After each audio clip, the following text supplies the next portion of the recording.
성경 봉독은 누가복음 10장 38절에서 42절 말씀 되겠습니다. 그들이 갈 길 갈 때 예수께서 한 마을에 들어가심에 마르다라는 이름하는 한 여자가 자기 집으로 영접하더라. 그들에게 마리아라는 동생이 있어 주의 발자취에 앉아 그의 말씀을 듣더니 마르다는 준비하는 일이 많아 마음이 분주한지라 예수께 나아가 이르되 주여 내 동생이 나 혼자 일하게 두는 것을 생각하지 아니하시나이까.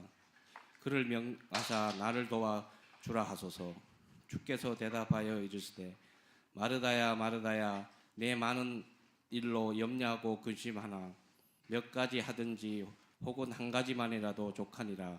마리아는 이 좁은 편을 택하였으니 빼앗기지 아니하리라 하시니라. 좋은 몫이라는 제목으로 목사님 설교 말씀 선포하시겠습니다. 찬양 감사드립니다. 첫 번째 화면을 띄워주세요. 가면이라는 말을 우리 많이 하죠. 오늘 예배 자리에 나오는데 가면 쓰고 나오셨나요? 연극을 할 때 가면을 많이 쓰지요. 우리 전통에서는 이제 하회탈이 아주 유명합니다. 이 가면이라는 말은 라틴어에서 나왔는데 페르조나라고 합니다. 실제 성격과는 별개로 사회생활을 하며 타인에게 보여주는 성격이나 그런 모습들을 이제 가면 혹은 페르소나라고 하는데요. 사람들은 이 사회화 과정에서 이 페르소나 가면을 많이 쓰게 됩니다. 부모를 대할 때, 우리 교회에 와서 형제들을 대할 때, 또 친구들을 대할 때, 직장에서 동료들을 대할 때, 뭐 일반 사람들을 대할 때 우리는 이 가면을 쓰게 되고 색깔과 두께가 달라지게 됩니다. 이걸 이제 사회적 페르소나라고 하는데요. 어느 새내기가 대학생이 되어서 자기의 가면 쓴 이야기를 한 것을 보고 참 인상이 깊어서 얘기를 좀 해보고자 하는데요. 그는 이제 성찰과 표현이라는 과목을 수강을 해서 듣게 되었습니다. 이제 담당 교수님이 대상이나 혹은 사물을 가지고 자기의 모습을 표현하라는 과제를 주었습니다. 이 새내기 대학생은 고민하다가 대상이나 사물을 가지고 어떻게 자기를 표현할 수 있을까 그렇게 고민을 하다가 지금 현재 새내기 대학생이 되어서 자기의 모습이 고등학교 때와는 달랐던 것을 착안을 해서 이제 제목을 가면무도회, 페르조나 무도회라는 제목을 가지고 이제 성찰과 표현 교수님이 내준 과제를 수행을 했습니다.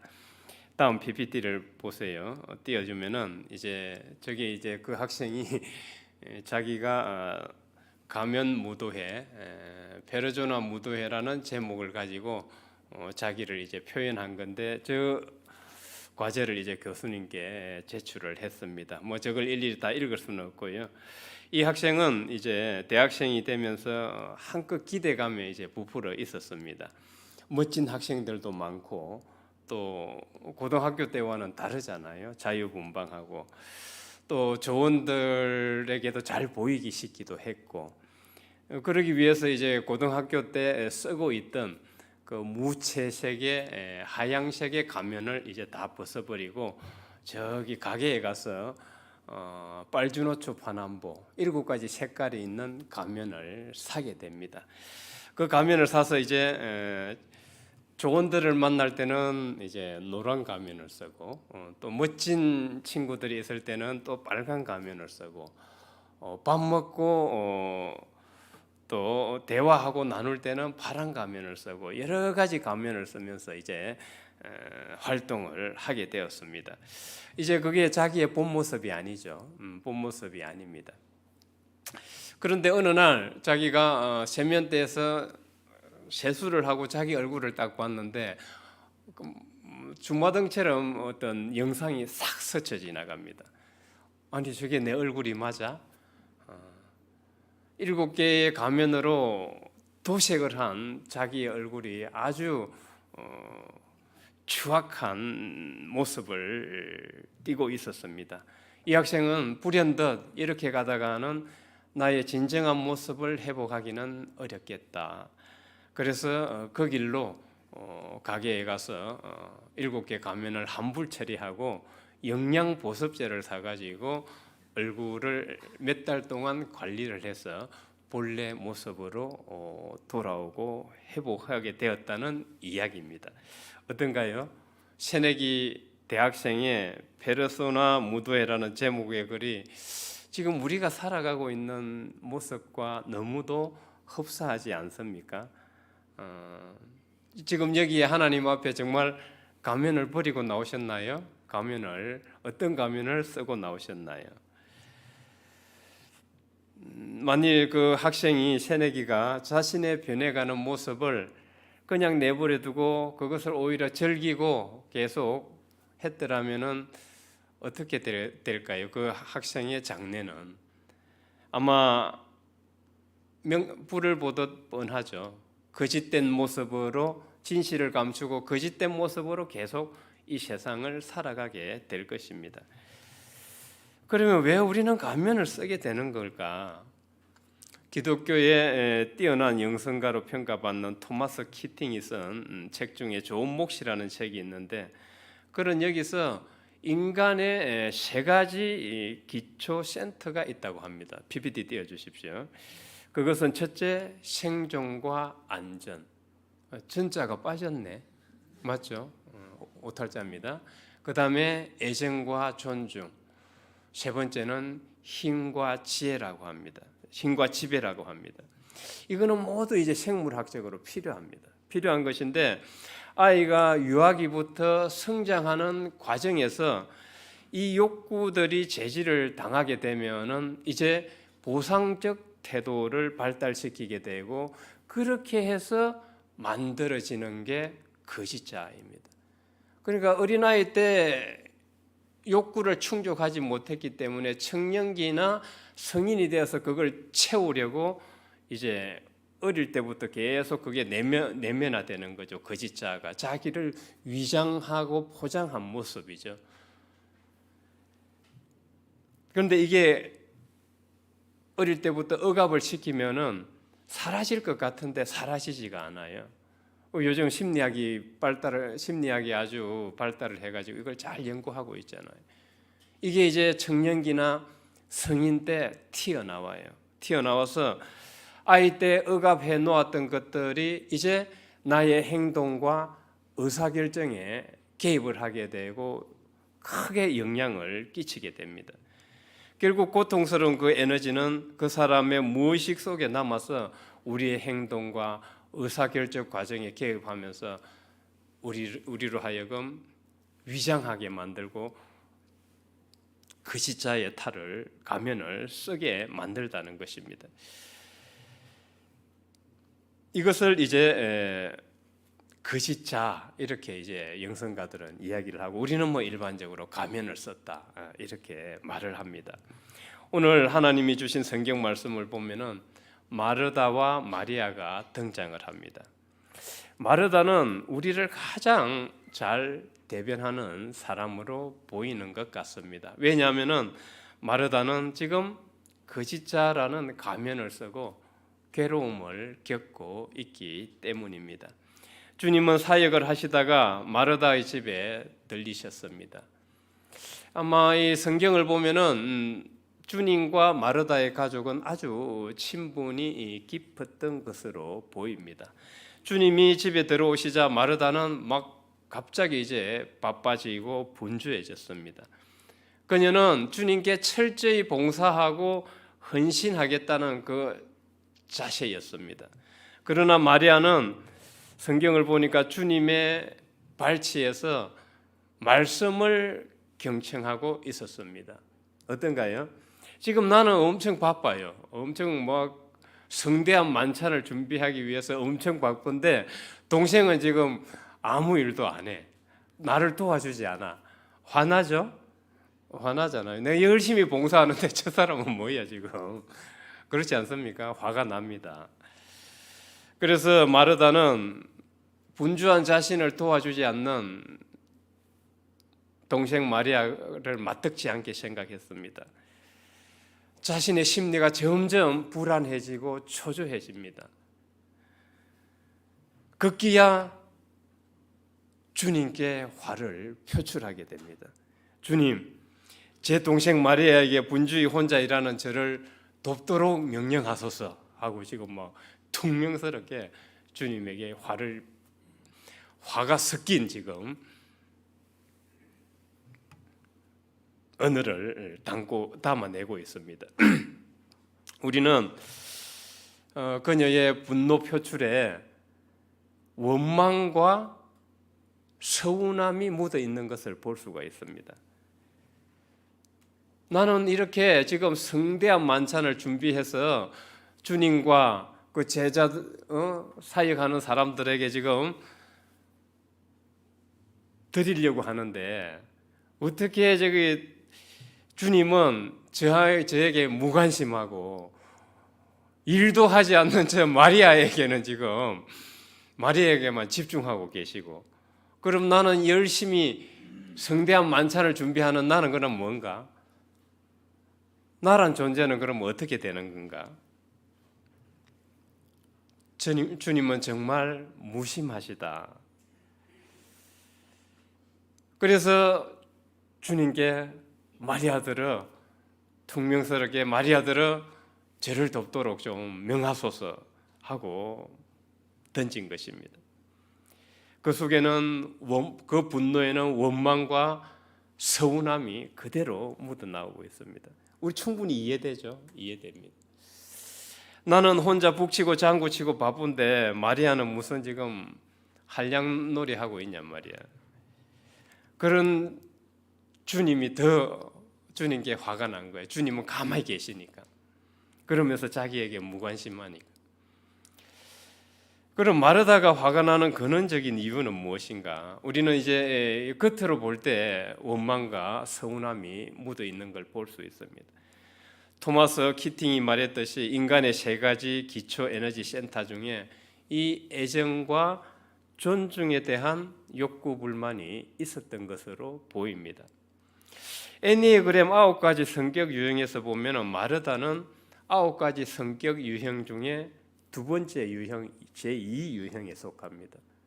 제2 유형은 특징은 필요한 사람이 되어야 한다. 우리 사회의 거의 70%가 이 유형이라고 합니다. 특히 교회에 이 유형이 많습니다. 이 유형을 결코 과소평가하는 것은 아닙니다. 아니고 이 교회에 이 유형이 없으면 얼마나 싸늘하겠어요. 이 유형은 봉사와 헌신하는 자세로 정말 따뜻해요. 정이 있습니다. 그래서 교회가 돌아가는 거예요. 우리 사회에 이 유형이 없으면 기부하고 헌신하고 봉사하는 사람이 없다고 생각을 해보세요. 이 사회가 얼마나 냉랭하겠어요. 교회도 마찬가지입니다. 그렇지만은 우리가 유의해야 될 게 있습니다. 이 유형은 우리 모두가 다 가지고 있어요. 우리 모두가 다 가지고 있습니다. 그 사람만이 특정한 사람만이 가지고 있는 게 아닙니다. 그래서 애정과 존중 결핍이 문제가 되었던 것으로 보입니다. 애정과 존중이 결핍되면은 아이 때부터 앞서 말씀드렸듯이 이것을 채우기 위해서 보상적 태도를 발달시키게 되는데 그로 인해서 만들어낸 게 가면이고 거짓자야입니다. 우리는 어린아이가 착한 아이, 어린이 때부터 가정 형평상 그리고 가정 환경상 어린아이가 때를 쓰면서 엄마 아빠로부터 받아야 될 걸 사랑을 충족시키지 못하면은 어린아이들은 억압하게 돼요. 억압하게 됩니다. 착한 아이, 착해야지. 말 잘 들어야지. 우리는 착해야지, 말 잘 들어야지 얘기를 합니다. 좋아요. 좋은데 아이한테 이것을 너무 강요하거나 요구하는 것은 좋지 않아요. 그렇게 되면 아이가 자기의 에너지를 발산을 못 시키고 그것을 억압하게 됩니다.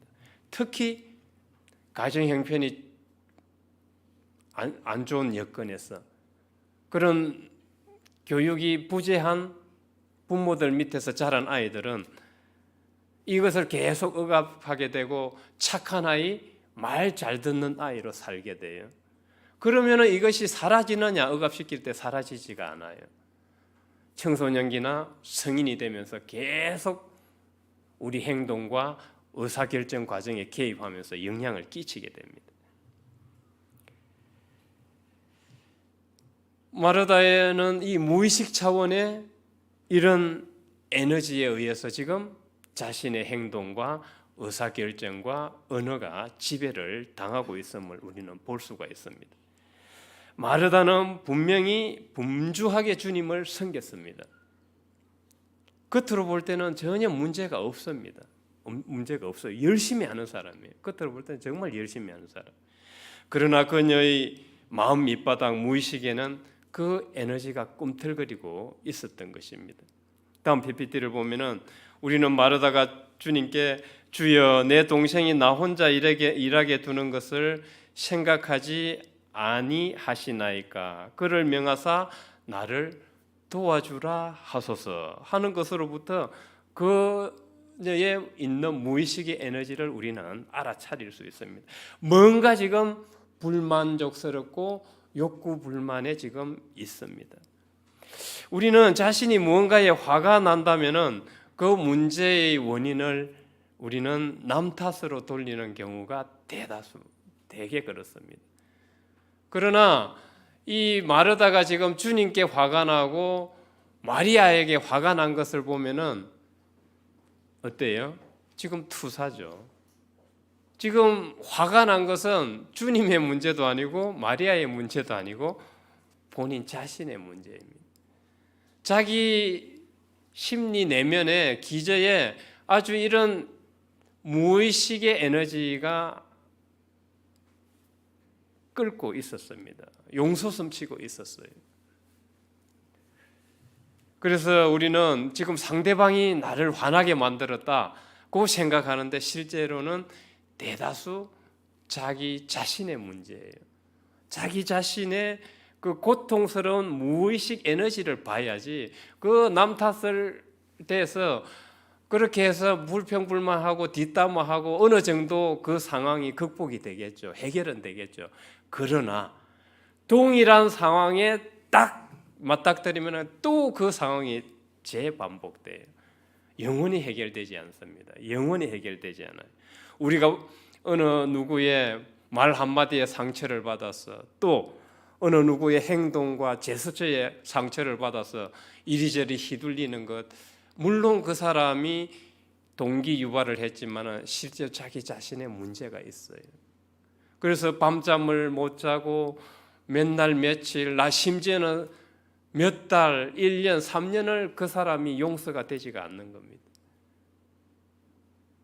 우리는 성인이 되어서도 여전히 생존과 안정, 애정과 존중, 힘과 지배를 획득하려는 충동이 강합니다.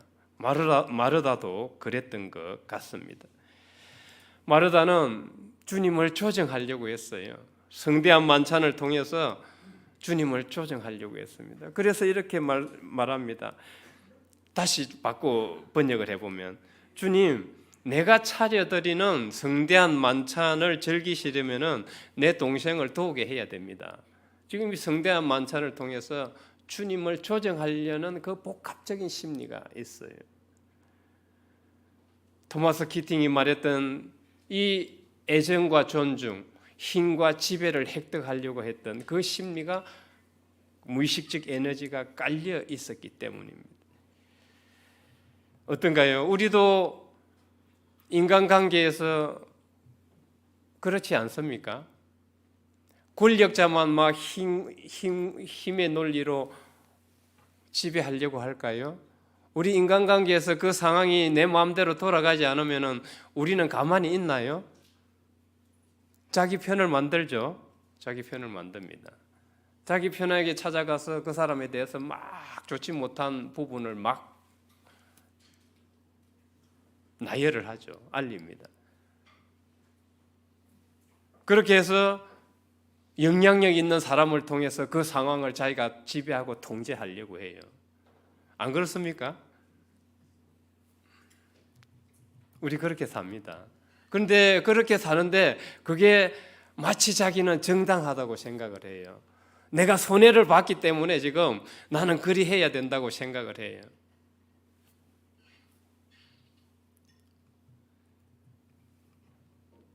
이런 것이 우리 심리 속에 다 깔려 있습니다. 주님은 마르다가 인정과 존중을 받고 싶어서 지배하고 통제하려는 심리를 잘 아시고 마르다에게 이렇게 대답하셨습니다. 다음 PPT를 보겠습니다. 마르다야, 마르다야, 너는 많은 일로 염려하고 근심하나 그러나 필요한 것은 한 가지뿐이다. 마리아는 좋은 편을 선택하였다. 그리고 그것을 빼앗기지 않을 것이다. 주님은 부드럽게 마리아의 심리적 문제를 지금 지적하고 계십니다. 동시에 마리아의 좋은 편을 통해서 마르다를 자기 내적 정화의 길로 초대하고 계십니다. 좋은 편이란 달리 말하면 오늘 설교 주제의 좋은 목입니다. 하나님의 말씀에 집중하고 마리아처럼 경청하는 것을 좋은 편 혹은 좋은 목이라고 할 수 있겠습니다. 이 마리아의 좋은 목의 지금 마르다는 부족하다는 것입니다. 마리아가 하나님의 말씀을 경청하고 몰입된 상태는 하나님 안에 사는 길이고 내적 자기 정화의 길을 가는 것입니다. 지금 마르다는 활동가이기 때문에 이게 부족한 거예요. 그래서 주님께서 마리아의 좋은 몫을 추구함으로써 마르다도 내적 정화의 길을 가도록 초대를 하셨던 것입니다. 그가 겉으로 볼 때는 말씀드렸듯이 마르다는 겉으로 볼 때는 전혀 문제 없어요. 정말 열심히 하는 사람이에요. 온 정성을 쏟아서 주님께 봉사하고 헌신하는 그런 사람이었습니다. 활동가였고 봉사자였고 헌신하는 사람이었습니다. 그런데 그의 그러함은 바로 이 거짓자에 의해서 지배당하고 있었던 영적 문제입니다. 그래서 주님은 마르다가 부족한 좋은 목, 좋은 편, 즉 마리아처럼 하나님의 말씀을 경청하고 하나님께로 몰입해 들어가는 요 신앙, 이것을 통해서 마르다도 이제 내적 정화가 되고 좀 더 자유롭게 신앙생활을 하기를 원했던 것입니다. 우리는 하나님의 형상을 가진 존재로서 우리의 본래 정체성은 하나님의 형상이고 그것을 피워내는 것입니다. 그렇게 될 때 늘 강조하지만 갈라디아서 22장 23절로 말했던 성령의 9가지 열매를 가지게 되는 것입니다. 그러나 우리가 가면을 쓰면 쓸수록 성령의 열매 9가지를 맺는 게 아니라 분노, 교만, 거짓, 시기, 탐욕, 불안, 절제, 무절제, 파렴치, 나태, 이런 것들이 계속 우리 안에서 우리를 괴롭히게 돼요. 영적으로, 정신적으로, 마음적으로. 그래서 동일한 상황에서 계속 그 문제가 해결이 되지 않는 거예요. 지금 잠시 막 뒷담화하고 뭐 어떻게 내 편을 만들어 가지고 그 상황을 조정을 했지만은 동일한 상황에 가면은 또 그 문제가 다시 일어나는 거예요. 해결이 되지 않는 거예요. 그래서 주님은 좋은 몫을 통해서, 즉 하나님의 말씀을 경청하고 하나님께 몰입해 들어가는 신앙을 통해서 자기 내적 정화의 길을 초대를 하셨던 것입니다. 이게 되지 않고서는 문제가 해결되지 않기 때문입니다.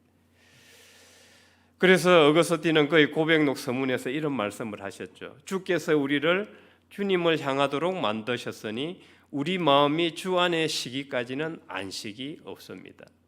이것은 정말 진리에 대한 정수이고 통찰이라고 생각을 합니다. 우리의 이 정신적 아픔과 상처들, 심리적 상처들은 그냥 해결이 되지 않아요. 좋은 몫을 추구해야 해결이 됩니다. 즉 하나님의 말씀을 경청하고 집중해서 하나님 안으로 몰입해 들어가야 해결이 되는 문제예요. 결국 하나님께서 도와주셔야 된다는 말입니다. 참으로 주님께서 마르다에게 초청한 이 좋은 몫을 추구하는 내적 정화의 길은 우리에게도 꼭 필요하다고 생각을 합니다. 좋은 몫 다음 PPT를 보면은 좋은 몫을 추구하면은 우리의 가면 거짓 자아가 그때야 비로소 벗겨지게 됩니다. 우리의 가면이 벗겨지면은 사도 바울이 말한 성령의 열매가 맺어져요. 왜? 우리 안에 내주하시는 성령께서 활동하시기 때문에. 실제로 우리가 막 안간힘을 쓰면서 이웃 사랑을 하는 것 같은데 얼마 못 가죠. 안간힘을 쓰면서 하는 거 얼마 못 가요. 왜 내 안에 힘이 없어. 힘이 없기 때문에 내가 억지로 하는 것은 한계가 있어요.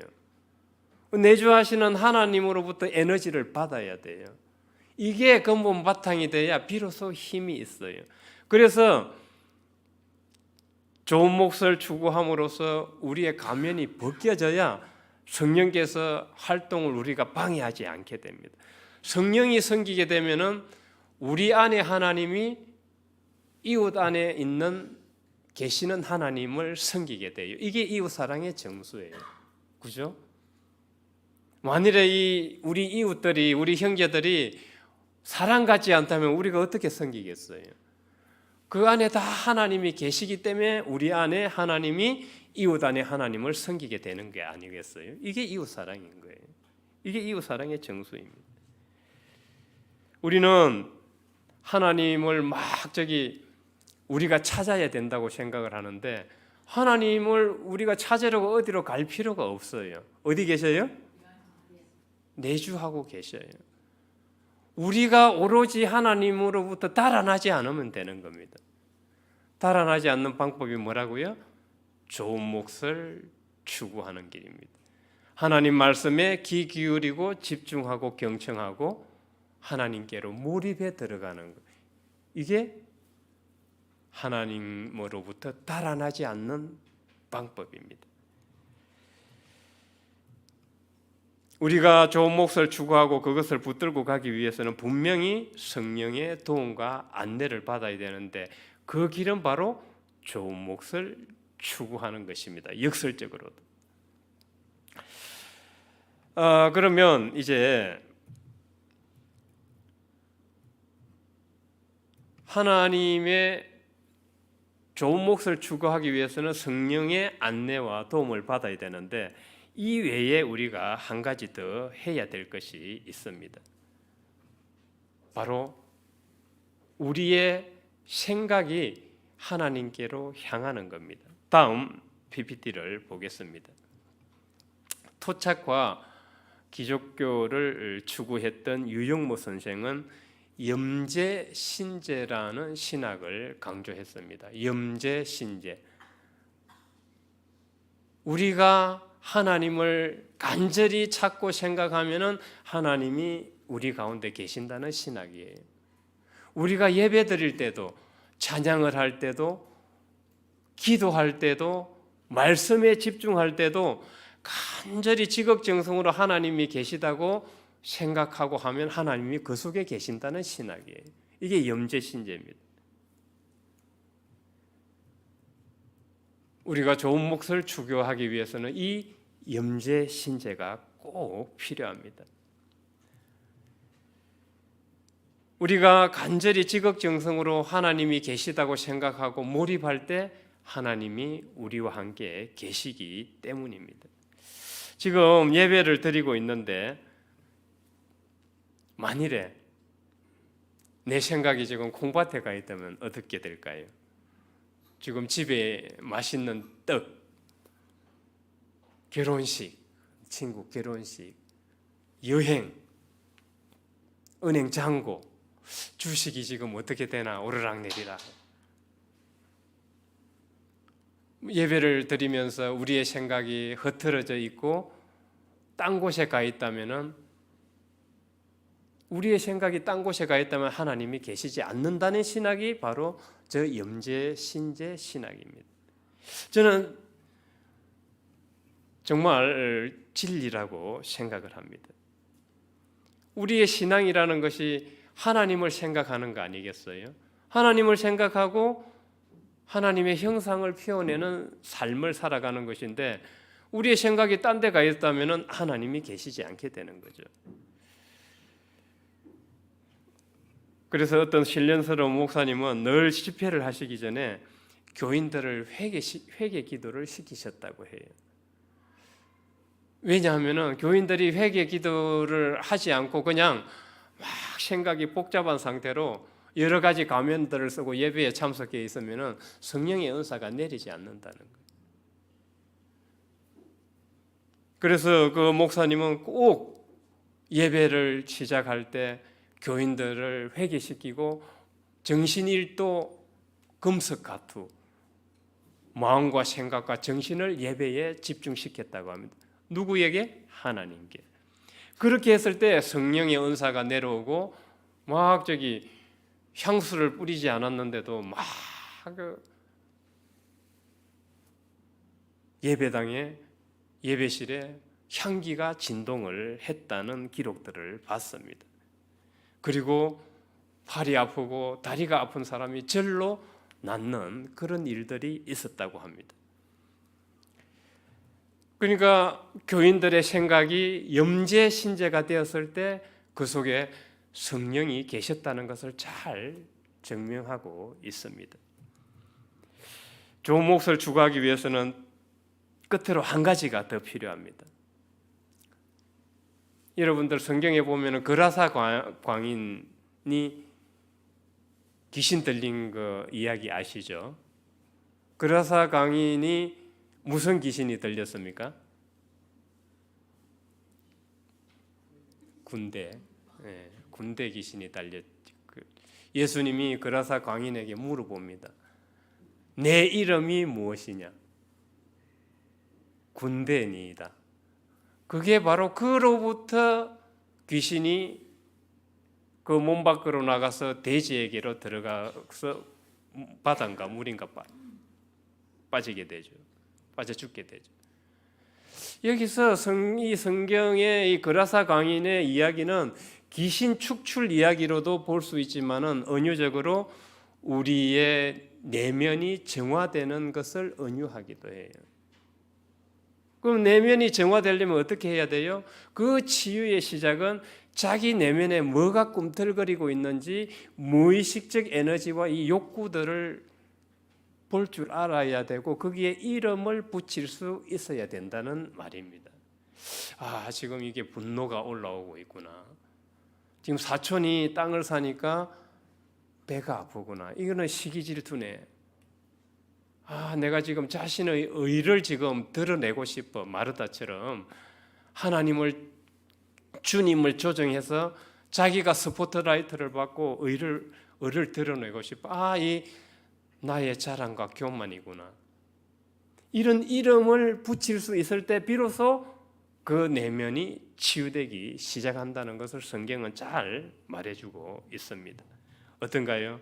이제 자기 내면에 한번 말씀의 거울로 한번 비춰보십시오. 내가 지금 예배의 자리에 뭘 가지고 잔뜩 달고 나왔는지.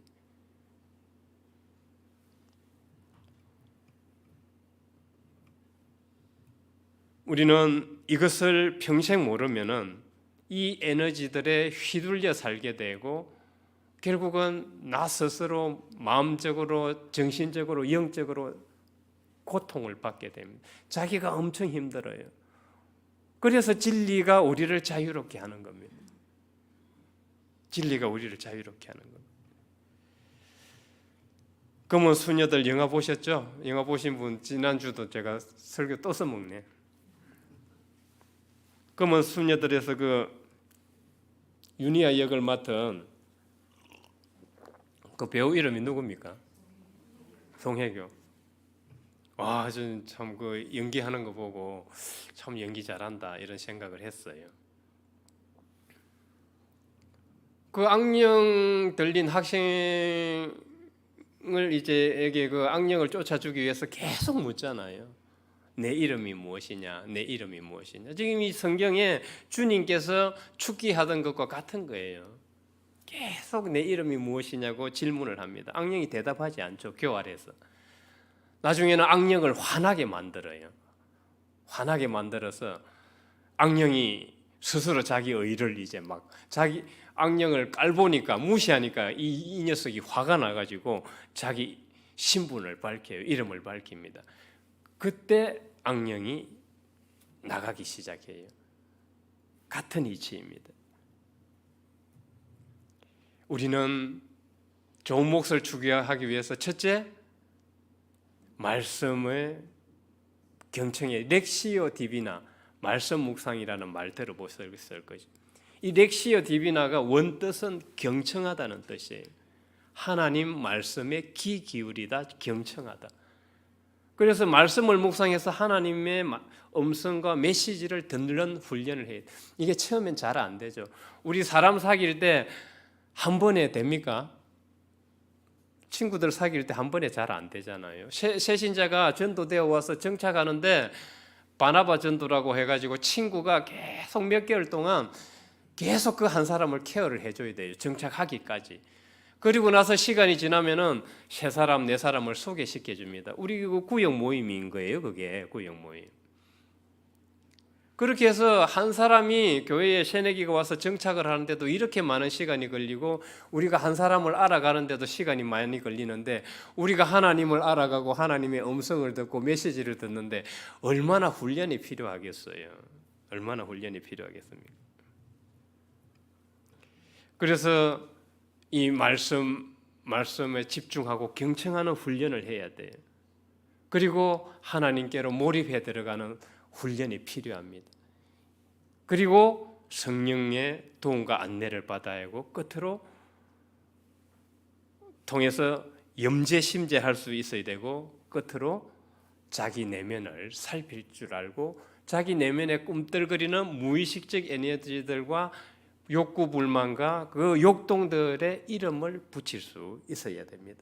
그렇게 한다면은 우리는 오늘 주님께서 마르다에게 초청하신 그 좋은 몫을 추구하는 내적 정화의 길을 가면서 우리의 그 상처받은 영혼을 치유하고 우리는 그로부터 자유롭게 되고 또 자연히 하나님의 형상을 피우며 성령의 열매를 맺게 될 것입니다. 그래서 정말 진리 안에 자유를 얻는 모두가 되시길 주의 이름으로 축원드립니다. 감사하신 하나님 아버지, 저희들에게 믿음을 허락하셔서 주님의 십자가와 부활을 신뢰하게 하시고 인간이 되어 오신 분이 바로 하나님이라는 것을 신뢰하게 하셨으며 그분이 부활하신 후에 성령께서 우리 안에 내주하시면서 우리로 하여금 자신의 정체성을 회복하는 길을 안내하고 계신다는 것을 신뢰하게 하셨습니다. 그러나 저희들은 사회 과정에서 많은 가면들을 쓰고 거짓자를 발달시켰습니다. 그럼에도 불구하고 주님께서는 저희들에게 자격 미달이라고 하시지 않고 너가 필요할 때 언제든지 나를 찾아오라고 하셨습니다. 이제 우리는 용기를 내어 저희들의 부족함에도 불구하고 주님을 찾아가겠습니다. 좋은 몫을 추구함으로써 자기 내적 정화의 길을 가겠습니다. 그렇게 해서 자신의 본래 정체성을 회복하고 성령의 열매를 맺어가며 내 안에 계신 하나님께서 이웃에 계신 하나님을 섬기는 이웃 사랑을 실천해 가겠습니다. 인도하여 주옵소서. 예수 그리스도 이름으로 기도드립니다. 아멘.